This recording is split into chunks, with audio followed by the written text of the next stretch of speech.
जय हिंद दोस्तों, एससी में आपका स्वागत है। तो अगर आप इस चैनल पे नए हैं तो सबसे पहले चैनल को सब्सक्राइब कर लीजिए और उम्मीद करता हूं कि जैसे पहले वीडियोस को आपने प्यार दिया है, इस वीडियो को भी प्यार देंगे कि वीडियो बहुत दिनों के बाद आई है, तो उम्मीद करता हूं इसको भी उतना ही प्यार देंगे। तो आइए बात करते हैं अपने मौलिक अधिकारों के बारे में, जो हमारे फंडामेंटल राइट्स हैं, जिस आधार पे हम कहीं भी जा सकते हैं, कुछ भी बोल सकते हैं। तो आइए बात करते हैं कैसे ये संविधान में जुड़ा, कैसे संविधान का अंग बना और कौन कौन से हमारे मौलिक अधिकार हैं और किस तरह से उसको संविधान में समराइज किया गया है। तो सबसे पहले बात कर लेते हैं कि मौलिक अधिकार किस रिपोर्ट में आई। तो सबसे पहले जान लीजिए कि मौलिक अधिकार नेहरू रिपोर्ट 1928 जो आई थी, उसमें मौलिक अधिकार को लाया गया। ठीक है, उसके बाद जो कराची का अधिवेशन हुआ 1931 में, उस कराची के अधिवेशन में इसको मतलब जो संविधान बनने वाला था भारत का, उसमें इसको ऐड किया गया। ठीक है, कि ये भी मौलिक अधिकार जो हमारा फंडामेंटल राइट, ये भी होना चाहिए, क्योंकि किसी के अधिकारों का हनन नहीं होना चाहिए, चाहे वो गरीब हो, चाहे वो अमीर हो, चाहे वो जानवर हो, चाहे वो इंसान हो, सभी के लिए अधिकार होने चाहिए। ठीक है, फिर उसके बाद बात कर लेते हैं कि ये इसको निलंबन कौन कर सकता है। तो निलंबन केवल एक ही आदमी कर सकता है, जो भारत का पहला नागरिक होता है, वो है राष्ट्रपति। इसको निलंबित कर सकता है, मगर कुछ जो है आर्टिकल वो ये भी निलंबित नहीं कर सकता, जैसे 20 और 21। उसके बाद बात करते हैं कि प्रतिबंध कौन लगा सकता है। तो प्रतिबंध लगा सकती है संसद, हमारी जो संसद है वो इस पर प्रतिबंध लगा सकती है, फंडामेंटल राइट्स पर प्रतिबंध लगा सकती है। ठीक है, कुछ विशेष दशाओं में। और बात करते हैं कि इसकी रक्षा कौन करता है। जैसे हमारा कोई छीन रहा है, जैसे हमारा समानता का अधिकार या स्वतंत्रता का अधिकार या धार्मिक स्वतंत्रता का अधिकार कोई छीन रहा है, तो उसकी रक्षा कौन करेगा। उसकी रक्षा करेंगे एससी और एचसी, मतलब सुप्रीम कोर्ट और हाई कोर्ट, दोनों के पास अधिकार है, हम दोनों के पास जा सकते हैं। ठीक है, अगर हमारे अधिकारों का हनन होता है तो हम सीधे सुप्रीम कोर्ट या हाई कोर्ट में जाकर उसके खिलाफ वाद या विवाद कर सकते हैं। ठीक है, क्योंकि ये वाद योग होता है। और बात करें कि ये संविधान के किस भाग में, जो 22 भाग है, वो किस भाग में आता है। तो संविधान के तीसरे भाग में आता है, जो हमारा फंडामेंटल राइट है वो तीसरे भाग में आता है। और आर्टिकल की बात करें तो 12 से 35 तक जो आर्टिकल है उसमें इसको समराइज किया गया है।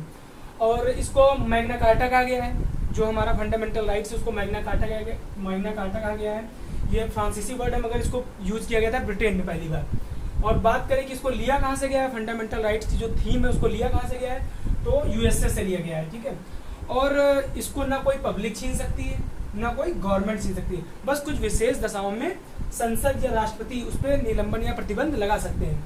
ठीक है, और इसको कोई छीन नहीं सकता, जो हमारे मौलिक अधिकार है उसको कोई छीन नहीं सकता है। बात करते हैं कौन कौन से मौलिक अधिकार हमें अभी प्राप्त हैं। जो मूल संविधान जब बना था उसमें 7 थे, मगर इस समय प्रेजेंट टाइम में केवल 6 बचे हैं। जो एक था संपत्ति का अधिकार, उसको हटा दिया गया है, उसको आर्टिकल 300A में ऐड कर दिया गया है। तो अभी जो हमारे पास मौलिक अधिकार उनके बारे में बात करते हैं। तो पहला है समानता का अधिकार। ठीक है, समानता का अधिकार 14 से 18 में आता है। इसमें हमें हर चीज में समानता दी जाती है। ठीक है, कि कहीं जा रहे हैं या कहीं आना जाना जो भी है, इसमें सारी समानताएं हमें प्राप्त होती हैं।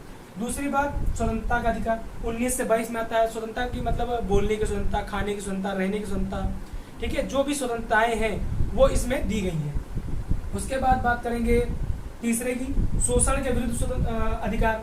ठीक है, 23 से 24 में, जैसे किसी का शोषण हो रहा है, जैसे कोई बच्चा है 14 साल से कम उम्र के, फैक्ट्री में लगा दिया गया या उसका व्यापार हो रहा है। ठीक है, तो इन सब का अधिकार 23 से 24 में दिया गया शोषण के विरुद्ध अधिकार में। उसके बाद बात करेंगे धर्म की स्वतंत्रता, जो भारत का एक ज्वलंत मुद्दा रहता है, धर्म। तो धर्म की स्वतंत्रता हमारा 25 से 28 तक है। ठीक है, आर्टिकल 25 से 28 तक धर्म की स्वतंत्रता है। इसमें हमें अपने धर्म जो रिचुअल्स हमारे हैं उसको मानने का, उसका प्रचार प्रसार करने का अधिकार मिला हुआ है। उसके बाद बात करेंगे संस्कृति और शिक्षा का अधिकार।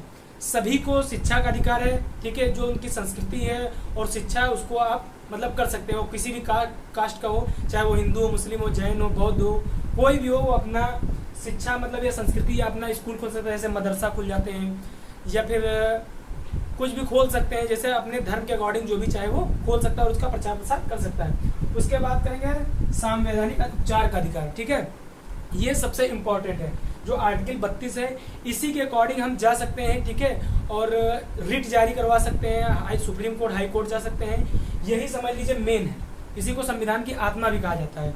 तो ये एक छोटी सी जानकारी थी मौलिक अधिकारों के बारे में, क्योंकि इतने कम समय में सारी चीज़ें डिस्क्राइब नहीं की जा सकती, इसलिए मैंने मोटा मोटा आंकड़ा दे दिया है।